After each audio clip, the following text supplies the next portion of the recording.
ci fanno queste anime davanti alla chiesa, questa gente divisa, questa storia sospesa.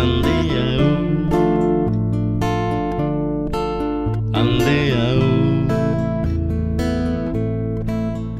a misura di braccio, a distanza di offesa, che alla pace si pensa, che alla pace si sfiora. Andea, due famiglie disarmate di sangue si schierano a resa, e per tutti il dolore degli altri è dolore a metà. Si accontenta di cause leggere la guerra del cuore, il lamento di un cane abbattuto da un'ombra di passo. Si soddisfa di brevi agonie sulla strada di casa, uno scoppio di sangue, un'assenza apparecchiata per cena,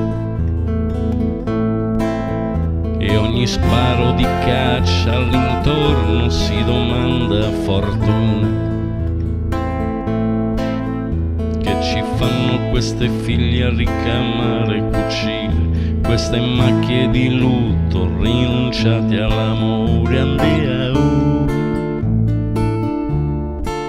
Andea, fra di loro si nasconde una speranza smarrita, che il nemico la vuole restituita. Andea, Andea, una fretta di mani sorprese a toccare le mani, che deve esserci un modo di vivere senza dolore, una corsa degli occhi negli occhi a scoprire che invece